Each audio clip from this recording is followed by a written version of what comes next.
In April the troops were enlivened by news of the emperor's arrival. But Rostov had no chance of being present at the review he held at Bartenstein, as the Pavlograds were at the outposts far beyond that place. They were bivouacking. Denisov and Rostov were living in an earth hut, dug out for them by the soldiers and roofed with branches and turf.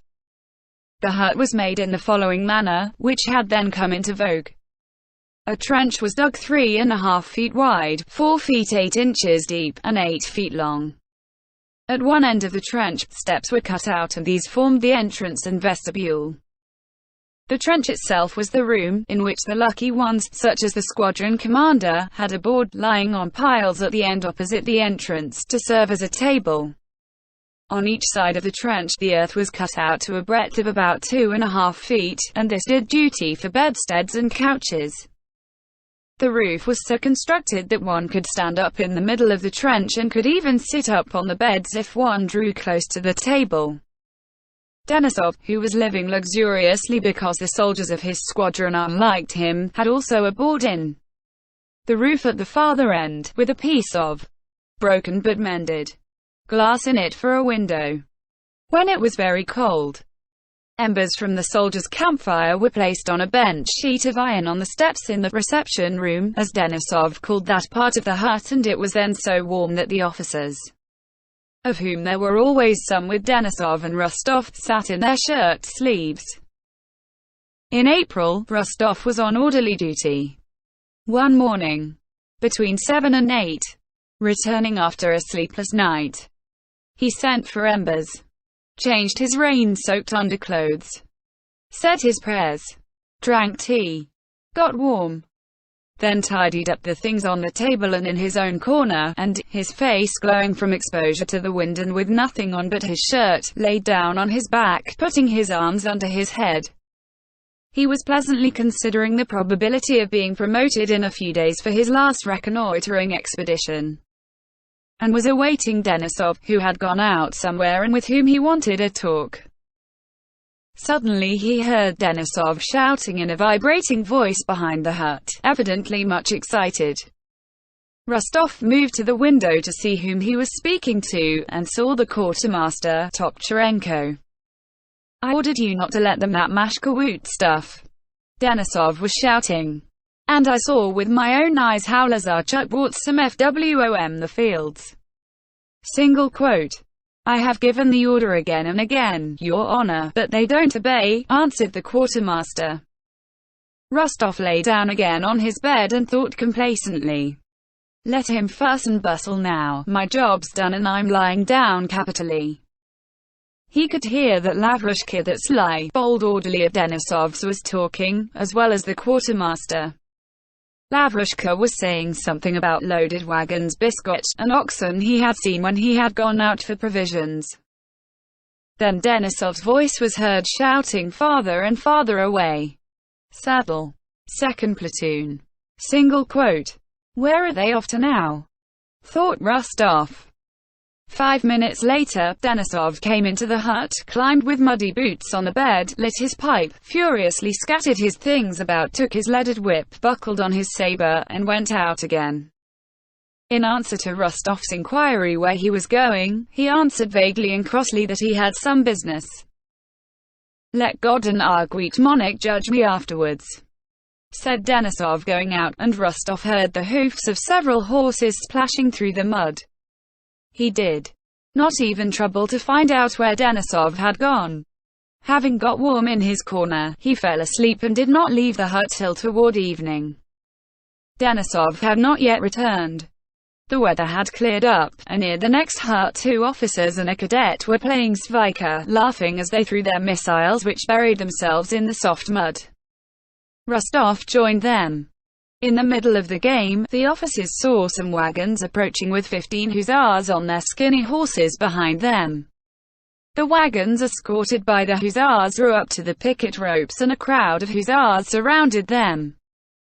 "There now, Denisov has been worrying," said Rostov, "and here are the provisions."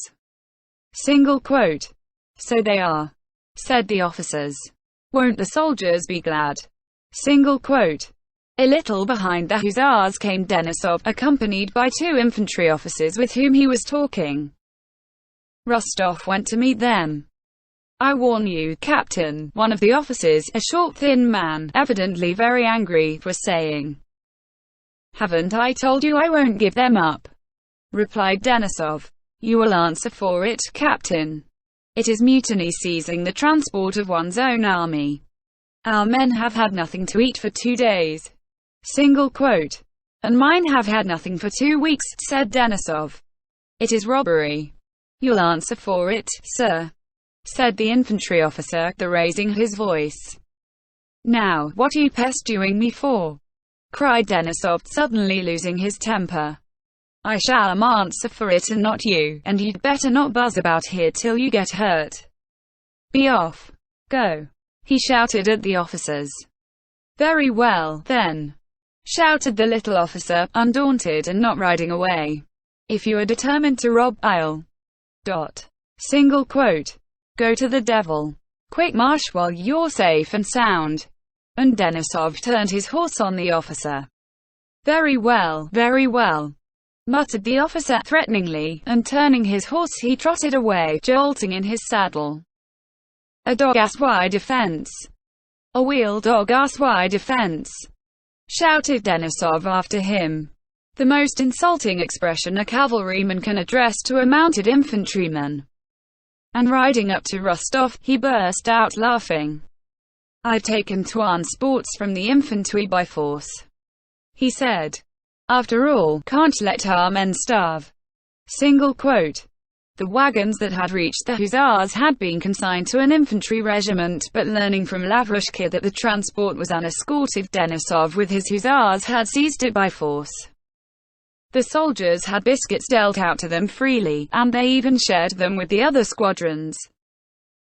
The next day the regimental commander sent for Denisov, and holding his fingers spread out before his eyes said, This is how I look at this affair. I know nothing about it and won't begin proceedings. But I advise you to ride over to the staff and settle the business there in the commissariat department, and if possible sign a receipt for such and such stores received. If not, as the demand was booked against an infantry regiment, there will be a row and the affair may end badly. Single quote. From the regimental commanders, Denisov rode straight to the staff with a sincere desire to act on this advice. In the evening he came back to his dugout in a state such as Rostov had never yet seen him in. Denisov could not speak and gasped for breath. When Rostov asked what was the matter, he only uttered some incoherent oaths and threats in a hoarse, feeble voice. Alarmed at Denisov's condition, Rostov suggested that he should undress, drink some water, and send for the doctor. Twy me for wobbery, oh. Some more water, let them twy me, but I'll always wash scoundwells, and I'll tell the Emperor, ice, he muttered. The regimental doctor, when he came, said it was absolutely necessary to bleed Denisov. A deep saucer of black blood was taken from his hairy arm, and only then was he able to relate what had happened to him. I get there, began Denisov. Now then, where's your chief's quarters? They were pointed out. Please to wait. I've ridden 20 miles and have duties to attend to and no time to wait. Announce me. Very well, sir. Out comes their head chief, also took it into his head to lecture me. It's robbery. Robbery, I say, is not done by man who seizes provisions to feed his soldiers, but by him who takes them to fill his own pockets. Will you please be silent? Very good. Then he says, go and give a receipt to the commissioner, but your affair will be passed on to headquarters. I go to the commissioner. I enter, and at the table, who do you think? No, but wait a bit. Who is it that's starving us?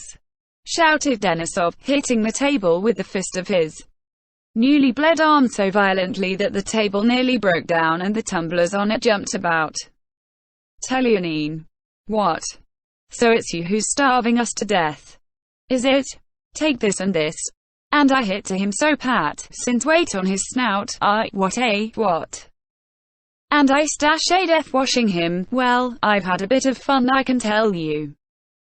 cried Denisov, gleeful and yet angry, his showing under his black moustache. "I'd have killed him if they hadn't taken him away." Single quote. "But what are you shouting for?" "Calm yourself," said Rostov. "You've set your arm bleeding afresh. Wait, we must tie it up again." Single quote. Denisov was bandaged up again and put to bed. Next day he woke calm and cheerful. But at noon the adjutant of the regiment came into Rostov's and Denisov's dugout with a grave and serious face and regretfully showed him a paper addressed to Major Denisov from the regimental commander, in which inquiries were made about yesterday's occurrence. The adjutant told him that the affair was likely to take a very bad turn, that a court-martial had been appointed, and that in view of the severity with which marauding and insubordination were now regarded, degradation to the ranks would be the best that could be hoped for. The case, as represented by the offended parties, was that, after seizing the transports, Major Denisov, being drunk, went to the chief quartermaster and without any provocation called him a thief, threatened to strike him, and on being led out had rushed into the office and given 2 officials a thrashing, and dislocated the arm of one of them. In answer to Rostov's renewed questions, Denisov said, laughing, that he thought he remembered that some other fellow had got mixed up in it, but that it was all nonsense and rubbish, and he did not in the least fear any kind of trial, and that if those scoundrels dared attack him he would give them an answer that they would not easily forget. Denisov spoke contemptuously of the whole matter, but Rostov knew him too well not to detect that, while hiding it from others, at heart he feared a court-martial and was worried over the affair, which was evidently taking a bad turn. Every day, letters of inquiry and notices from the court arrived, and on the 1st of May, Denisov was ordered to hand the squadron over to the next in seniority and appear before the staff of his division to explain his violence at the commissariat office. On the previous day Platov reconnoitred with 2 Cossack regiments and 2 squadrons of hussars. Denisov, as was his wont, rode out in front of the outposts parading his courage. A bullet fired by a French sharpshooter hit him in the fleshy part of his leg. Perhaps at another time Denisov would not have left the regiment for so slight a wound, but now he took advantage of it to excuse himself from appearing at the staff and went into hospital.